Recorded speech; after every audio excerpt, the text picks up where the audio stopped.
ಪರಂ ಶಾಂತಿ Kannada YouTube channel ಪರಂ ಶಾಂತಿ ಬೇಹದ್ ಜ್ಞಾನಕ್ಕೆ ಸ್ವಾಗತ. ಇಂದು ನಾವು ರೇಡಿಯೋ ತರಂಗಗಳ ಬಗ್ಗೆ ತಿಳಿದುಕೊಳ್ಳೋಣ. ವಿಜ್ಞಾನಿಗಳು ಬಹಳಷ್ಟು ಸಲ ಅಂತರಿಕ್ಷದಿಂದ ರೇಡಿಯೋ ತರಂಗಗಳು ಭೂಮಿಗೆ ಬರುತ್ತಿವೆ ಎಂದು ತಿಳಿಸಿದ್ದಾರೆ. ನಾವು ಎಂದಾದರೊಂದು ದಿನ ಆ ರೇಡಿಯೋ ತರಂಗಗಳನ್ನು ತಿಳಿದುಕೊಳ್ಳಲು ಸಾಧ್ಯವಾಗುತ್ತದೆಯೇ?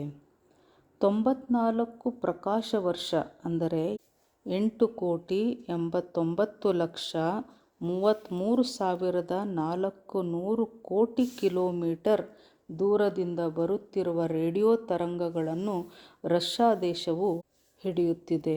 ಇಂತಹ ರೇಡಿಯೋ ತರಂಗಗಳು ಭೂಮಿಗೆ ಅನೇಕ ಬಾರಿ ಬಂದಿವೆ, ಈಗಲೂ ಬರುತ್ತಿವೆ.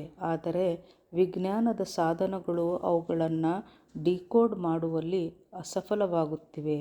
ಹಾಗಾದರೆ ಈ ರೇಡಿಯೋ ತರಂಗಗಳನ್ನು ಯಾರು ಕಳುಹಿಸುತ್ತಿದ್ದಾರೆ ಮತ್ತು ಇದರ ಅರ್ಥವೇನು? ಇದೊಂದು ರಹಸ್ಯವಾಗಿಯೇ ಉಳಿದಿದೆ. ನಮ್ಮ ಯೂನಿವರ್ಸ್ನಲ್ಲಿ ಎಷ್ಟು ಕೋಟಿ ಕೋಟಿ ಗ್ಯಾಲಕ್ಸಿಗಳಿವೆಯೋ ಅಷ್ಟು ಬೇರೆ ಬೇರೆ ಆಯಾಮಗಳಿವೆ ಮತ್ತು ಅವರೆಲ್ಲರ ಭಾಷೆಯೂ, ಅಂದರೆ ಆ ಗ್ಯಾಲಕ್ಸಿಗಳಲ್ಲಿ ಇರುವಂತಹವರ ಎಲ್ಲರ ಭಾಷೆಯೂ ಕೂಡ ಬೇರೆ ಬೇರೆಯೇ ಆಗಿದೆ. ಅವರದು ಟೆಲಿಪಥಿಕ್ ಭಾಷೆಯಾಗಿದೆ. ಇಂದಿನವರೆಗೆ ನಮಗೆ ನಮ್ಮ ಅತಿ ಹತ್ತಿರದ ಜಗತ್ತಿನಿಂದ ಬರುತ್ತಿರುವ ತರಂಗಗಳನ್ನು ಸಹ ಓದಲಾಗುತ್ತಿಲ್ಲ. ನಮ್ಮ ಸೂರ್ಯಮಂಡಲದಲ್ಲೂ ಅನೇಕ ಲೋಕಗಳಿವೆ ಮತ್ತು 3 ತತ್ವಗಳ ಅನೇಕ ಲೇಯರ್ಗಳಿವೆ. ಅವುಗಳನ್ನು ಸಹ ನೋಡಲು ಸಾಧ್ಯವಿಲ್ಲ. ಬೇರೆ ಸೌರಮಂಡಲ, ಗ್ಯಾಲಕ್ಸಿ ಅಥವಾ ಯೂನಿವರ್ಸ್ಗಳಿಂದ ಬರುತ್ತಿರುವ ರೇಡಿಯೋ ತರಂಗಗಳನ್ನು ಹಾಗೂ ಅಲ್ಲಿನ ಭಾಷೆಯನ್ನು ಓದುವುದು ಇದೆಲ್ಲ ಬಹು ದೂರದ ಮಾತಾಯಿತು.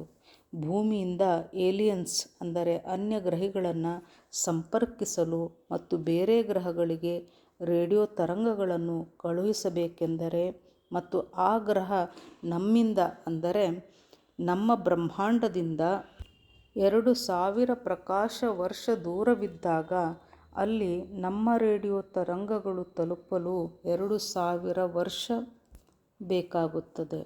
ಒಂದು ವೇಳೆ ಏಲಿಯನ್ಸ್ಗಳು ನಮಗೆ ಉತ್ತರ ಕಳುಹಿಸಿದರೆ ಅದು ನಮ್ಮ ಭೂಮಿಗೆ ಬಂದು ಸೇರಲು 2000 ವರ್ಷ ಬೇಕಾಗುತ್ತದೆ. ಈ ಸೃಷ್ಟಿ ಅನಂತ ವಿಶಾಲವಾಗಿದೆ. ಅನಂತಾನಂತ ಗ್ಯಾಲಕ್ಸಿಗಳು, ಯೂನಿವರ್ಸ್ಗಳು, ಮಲ್ಟಿವರ್ಸ್ಗಳು, ಎಲ್ಲೆಡೆ ಜೀವನವಿದೆ. ಎಲ್ಲೆಡೆಯೂ ಆತ್ಮರು ವಾಸಿಸುತ್ತಿದ್ದಾರೆ.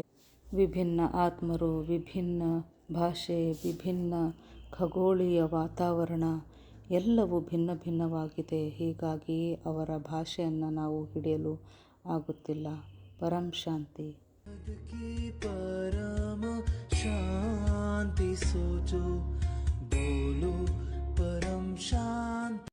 Join us daily for our morning live meditation, Monday to Saturday, 5:30 to 6:30 a.m. Join us daily for live meditation, 10 p.m. to 11 p.m. on YouTube Live.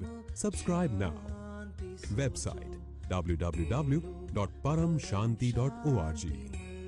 Email us anant@paramshanti.org. Like, share, subscribe. Join today. बेहद की परम शांति सो